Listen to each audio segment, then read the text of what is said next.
My name is Zyra Calloway. Today, I buried the only person who ever truly loved me. She was my grandmother, Seraphine Calloway. She was small and kind, and her hugs could make any bad day feel better. She was 82 years old, but she was smart, strong, and full of energy. She liked doing crosswords in pen, hiking 3 miles every morning, and baking chocolate chip cookies that smelled like happiness. Losing her felt like losing the sun on a cloudy day. We were at a small, quiet cemetery in the foggy hills of Vermont. The fog was thick, like a soft, gray blanket covering everything. It made the trees look like ghosts and the hills like mountains made of mist. The silence in the cemetery was heavy. It pressed down on me like a big, invisible hand. The air smelled damp and cold, with just a little hint of wet grass. It was the kind of place where even birds were too scared to make a sound. After the burial was over, I turned to leave. That's when something shocking happened. A man grabbed my wrist. It was Quinlan Vera, our family's longtime lawyer. His grip was tight and desperate. His fingers felt like iron, but his hands were shaking. His face was pale, and his eyes darted around as if someone was chasing him. He leaned close to me. He smelled like old books and peppermint, a smell that was both familiar and strange. He whispered in my ear, "Zyra, your grandmother knew this day was coming. She didn't die from a stroke. If you want to stay alive, meet me at the old library on 4th Street in 1 hour. Do not tell your mother. Do not tell your uncle. Their grief is fake. It is a performance." Before I could even blink or ask a question, he vanished into the fog. It was like he was swallowed by the mist itself. My heart was not just pounding. It felt like it was trying to jump out of my chest. My hands shook. My legs felt weak. I looked at my mother, Isolde, who was softly dabbing her eyes with a silk handkerchief. Her face looked calm, but it was a mask. I looked at my uncle Cale, who was checking his watch, already thinking about leaving. For the first time in my life, I didn't see my family. I saw danger. I saw predators wearing the skin of the people I was supposed to trust. Before I tell you what I discovered that night, I want to ask you something. Where in the world are you reading this story from today? And if you have ever felt like your own family might be pretending to be something they're not, like wearing masks, stick around. Because what I found behind that dark door changed everything I thought I knew about my family. I waited in my car. I couldn't move. I just sat there staring out at the fog, until the last of the black SUVs slowly drove away from the cemetery. My mind was spinning like a storm. My grandmother was 82 years old, yes, but she was sharp. She remembered everything. She knew where she put her keys, she remembered birthdays, and she could beat anyone in a crossword puzzle. Something about the sudden stroke didn't feel right. Finally, I drove to the 4th Street Library. It was an old Kalian building, half hidden by thick green ivy. The front door was slightly open, held up by a brick. The library was quiet, dusty, and smelled like old books mixed with wood polish. Inside, Quinlan Vera was waiting for me between the shelves in the history section. He did not greet me kindly. He didn't say, "I'm sorry for your loss."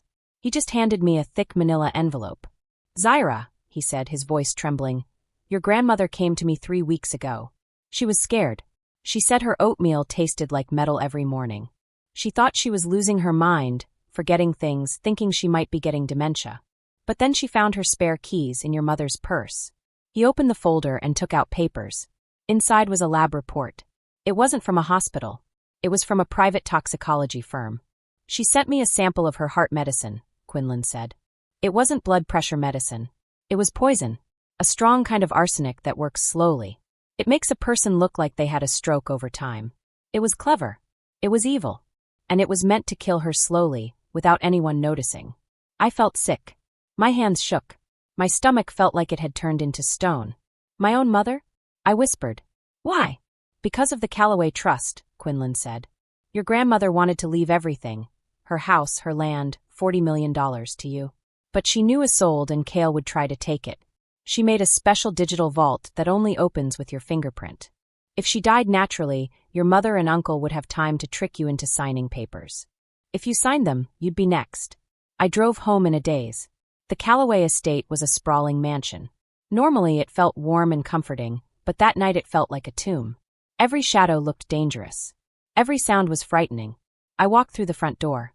The smell of expensive lilies hit me. My mother, Isolde, was sitting in the parlor with a glass of cherry-colored liquid in her hand. She looked up at me, smiling calmly, perfectly composed. "Zyra, darling, where have you been? We have so much to discuss," she said. Beside her sat Dr. Thorin Alaric, the family physician. He was also my mother's close friend. He was the one who signed my grandmother's death certificate. He was the one who told me that my grandmother died peacefully in her sleep. Now, seeing him there, his smile felt like a shark's. Sharp. Dangerous. Zaira, Dr. Alaric said, his voice smooth and soft. I was just telling your mother that with all the stress of the funeral, you should take something to help you sleep. You look tired. He reached into his bag and pulled out a small orange bottle. My stomach turned, I thought. I don't trust him. I'm fine, Eris, I said, keeping my voice steady. I just need to clear my head. Actually, sweetheart, my mother said, standing up. She held a stack of legal papers.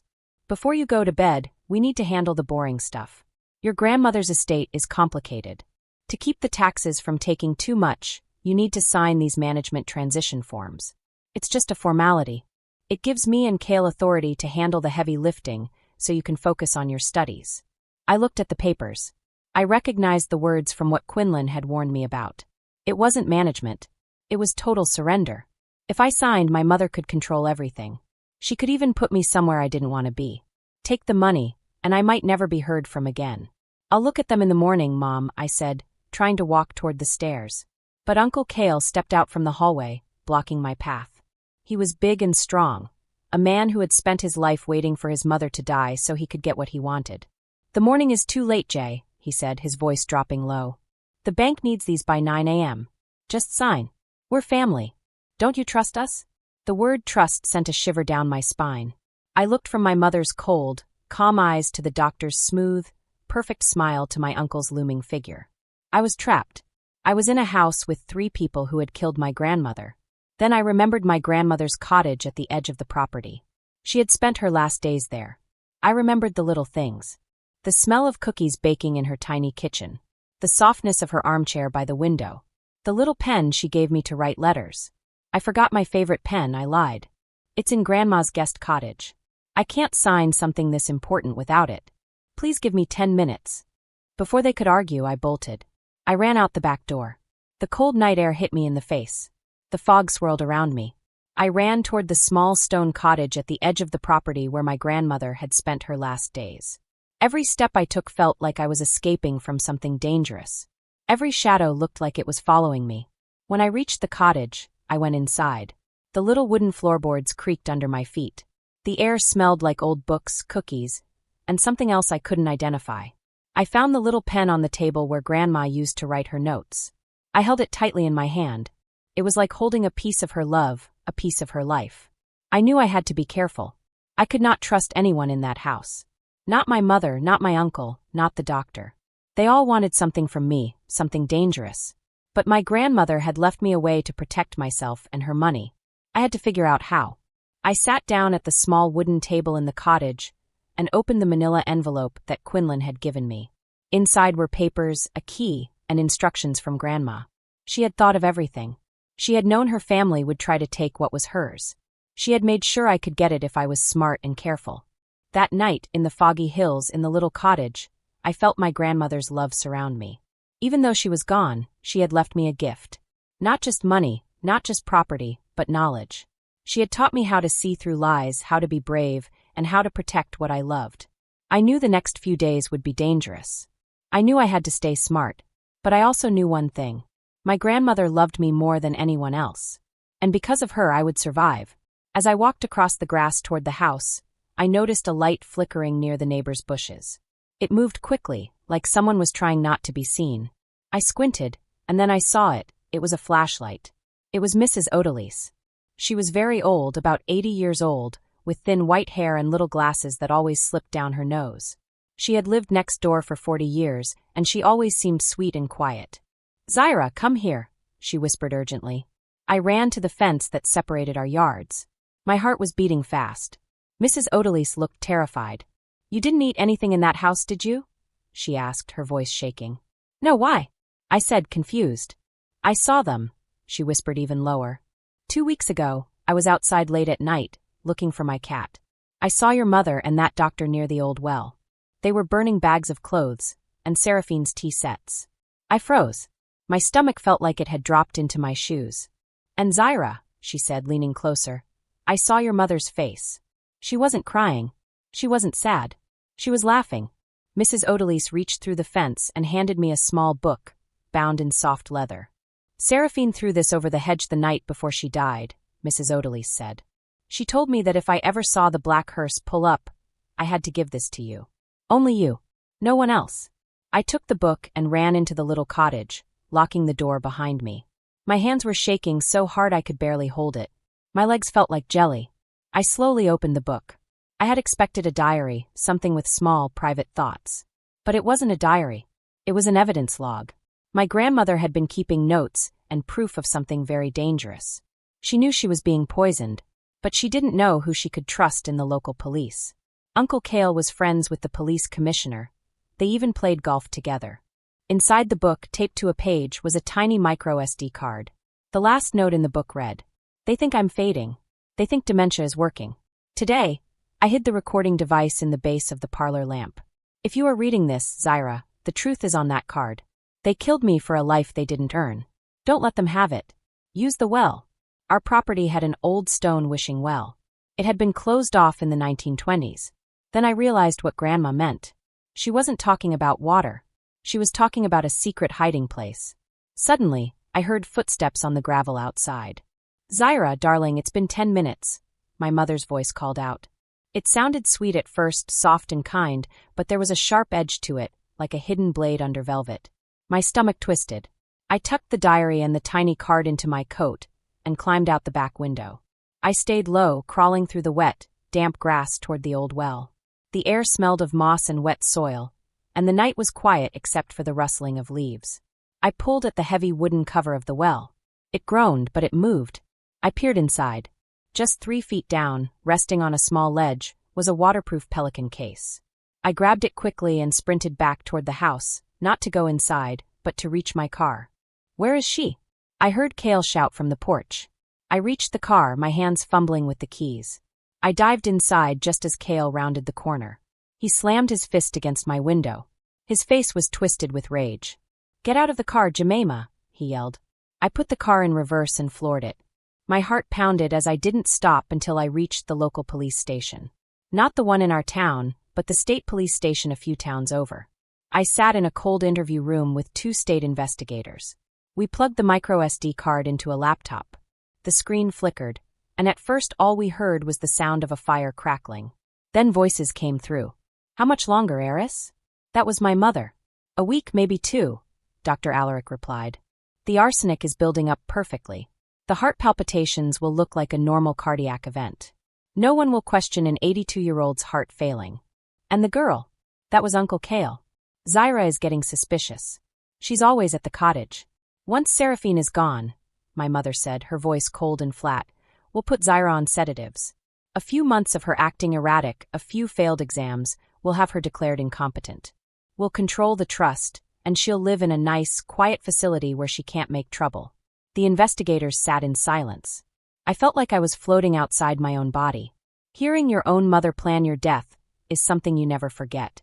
But there was more in the Pelican case. Inside were my grandmother's real will, a set of keys to a safe deposit box I never knew existed, and the final shock, life insurance policies. My mother had taken out insurance on me only a month ago. They weren't just going to lock me away. They were waiting for the right moment to finish me off, too. The police wanted to move in immediately, but I told them we needed more. We needed them to admit it. I agreed to go back. I wore a hidden microphone under my morning dress. When I walked back into the house, the air felt electric. Isolde, Cale, and Dr. Alaric were waiting in the foyer. "I have the pen," I said, my voice trembling, which was not an act. "I'm ready to sign." We went into the parlor. I sat at the mahogany desk. My mother placed papers in front of me. "Before I sign," I said, looking up at her, "I just have one question. Did Grandma suffer?" The room went completely silent. My mother leaned down, her face inches from mine. The mask finally fell away. Her eyes were cold, hard like 2 pieces of flint. She was holding on to a fortune she didn't know how to use. "We did her a favor. And if you're as smart as she thought you were, you'll sign those papers, and we can all move on. Don't make this difficult. I'd hate for you to have a breakdown so soon after the funeral." "So, you did kill her?" I whispered. Cale stepped forward, his hand heavy on my shoulder. "What does it matter? She's in the ground now. Sign before I lose my patience. I can't sign, I said, standing up and backing away. Because I know about the arsenic, Mom. I know about the well, and I know about the life insurance you took out on me. Isolde's face twisted into something demonic. You little brat, she hissed. You should have just taken the pills. She nodded to Kale. He lunged at me. Then the front door didn't just open. It exploded. State police. Don't move. Suddenly, the parlor was full of officers in tactical gear, their flashlights cutting through the room. Kale tried to run through the kitchen, but was tackled into the china cabinet. Dr. Alaric dropped his medical bag and raised his hands, begging for a deal before the cuffs even went on him. My mother didn't scream. She didn't fight. She just stared at me with a look of pure hatred as they led her away in chains. It has been 6 months since that night. The Calloway estate is different now. I didn't sell it.